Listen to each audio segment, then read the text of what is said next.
Hey guys, Ramblin Bob here with another update. Okay, so those PV300 panels, I've been using them all day. That's 2 full days of testing. Oop, are you coming down? Or are you staying up there, buddy? Ramblin Bobcat. Okay, so it's almost the end of the solar day, and the panels are winding down.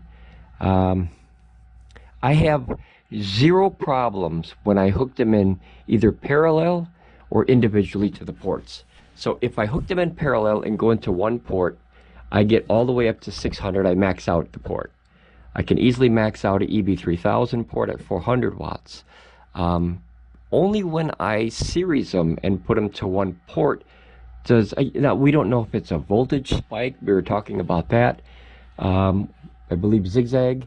We're not 100% sure, but independently, if like independent as in parallel, when you put two of them as in a left and a right in the same channel, man, the super panels, they're really nice. They're really nice. I would have honestly wouldn't have gotten mad if they had rated those higher panels. If they would have rated them 400 watt panels or 375, I don't think I would have complained, because most of the panels that I see don't put out near this. I have about, I think, boy, I lost count. Let me see, 5, 6, 7, 8, 9, 10. I think I have 15 or 16. Oh no, 17, 18. I think I have almost 20 panels now from different companies. 2 Pecrons, another Pecron, tissue hair. Yeah, it's got to be almost 20 panels. I get them all over the place. Plus, I got older ones too, from probably about, I don't know, maybe 10 different companies. And I never get that kind of power. The only other company that I know for sure that I can remember of what I have and I own personally is those Thunderbolts. I was able to pull in 120.5 watts out of each panel, which is 240, 140, I think it was 122.5, which is, boy, my brain's fried today with all the numbers. That'd be, holy cow, 245 watts out of 2 panels in series. And right now I have 2 of those in parallel and 2 of those in parallel, and then those parallels go in series. I've been crunching numbers all day, guys, so I'm sorry. My brain is all scrambled here. I feel like I have or should have one of those scientific coats on. You know what I mean? This is really, it's like a full-time job to test this stuff. It really is, because you got to be on your game, and you have to learn at like lightning speed. So I enjoy it. I have fun. But that's my conclusion. I don't know if the panels are being spiked too high with the voltage, is what we were discussing, and it's putting the MPPT charger or possibly the BMS in like a safety zone. That's why the charger light doesn't go off, but the watts go off, kind of like a standby mode, like it's, too much hold off, you know what I mean? When I go through the EB3000 battery, we were discussing that possibly because it only hits 400 watts total input, that brings the possibility for a spike down. The weird thing is, I was getting the same, on the meter, I was getting the same 69 to 70 volt working voltage on here and here, and I was getting 81.5 peak on here, and on here, all when it was VOC open voltage circuit. So I don't know, maybe Pecron designed them to be all used in parallel and not, really thought about running them in series. A possibility. Like I said, I didn't make them. I was very, very thankful that those guys, they basically donated it to us so we could try them out. I was like, holy cow, Yeah, I would rest on that conclusion for now. Is hook them up 1 per port, or if you want to use 2 per port, you can parallel them here and parallel them here, and you get 600 and 600. And that way you're over paneled on both sides, and obviously you can max it out at 1200 watts. But that's a lot of money to spend. $600 a panel. You're looking at $2,400. But in a safety situation, that would be great to have that much power coming in. I wish I had more knowledge of running stuff at higher voltages and in series. I don't do a lot of series. I do a lot of parallel series, but my voltage I always keep down to at or under 48 volts, and that's because I consider myself still a new person in solar. You know, I never claimed to know anything or everything. Yeah, I'm kind of learning as I go with everybody else, and that's kind of why we wanted to build this community. So if we had questions, we don't have to rely on people in other countries and different languages. We can kind of build our own and then kind of help each other, you know. I think over the last 2 months, we've solved a lot of headaches and helped a lot of people as a team, all of us, you know. Yeah, so that's my conclusion for now. Obviously, I'm going to keep testing.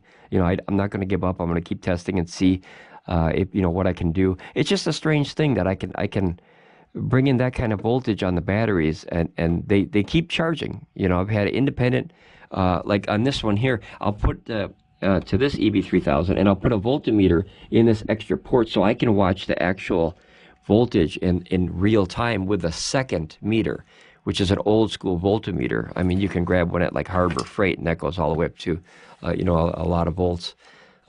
So you can see that in real time. But yeah, I don't know.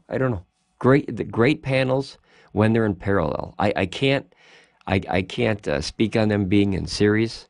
I wish I had another power station. Like I have these guys. I have 2 of these guys. But the problem with these guys is they max out at 48 volts VOC, which to me, I think that's horrible. I wish they would go up higher, but you know, Oukitel, they built what they built. Great system, but if I could have 95 volt input on this one and a higher input, because it maxes out at 548, 500 watts, 15 amps at 48 volts. It's hard to really, you know, get a system like that. Once you get more than 2 panels in a series, you can't use them with those. So if I could test these panels on that system, then I would have a better chance. But I know I was talking to Zigzag. Maybe it has something to do with me having version 1. That's a very good possibility. This is an old unit now. It's an old model. All the ones that they sell are new models. And Zigzag has a version 2. And I think G-Buck has a version, if it's version 3, you know, the third update in the series. I would love to be able to try these panels on those machines, but, you know, that's kind of tough to, you know, go out and buy 3 of these. You know what I mean? So I'm going to keep going, obviously, and I appreciate all your input, guys. And then we're just kind of go from here. In conclusion, for this long video of rambling, when you use them one at a time like this, monsters. Those are monster panels. I got 700 plus watts out of like this. When I hooked them in parallel, I got 600 max. It was like 603. It wouldn't go any higher than that because obviously it cuts it off at 600. So there's a little spike over that. But that's, you know, held down because of the 600 watt input on these ports. But yeah, if you split them apart, man, I was able to get 700 plus. I did not expect that. I expected, to be 100% honest, I expected 500 to 550 max. Maybe a little bit higher, because that's what I'm used to seeing with these panels from these companies. So being that I saw another panel now, along with that Thunderbolt 100 watt cheapy panel from Harbor Freight, and now this Pecron PV300 that I actually literally firsthand, I didn't hear stories, I tested it and showed it myself, real-time footage, that I was getting more than what the panels were rated. I thought that was fantastic. I really do. I really do. Some people were saying that, you know, when a panel heats up in the summer, it doesn't put out that much. But I have to disagree, because those Thunderbolts, I bought the first 2 last June. June is a very hot time of the year. Very hot time for solar. So and that's when I brought in literally 122.5 volts a piece. That's crazy. You would think that they would overheat, but they didn't. They were fine. And so I rack mounted them, and I bought another 2 because I thought either they did one of 2 things.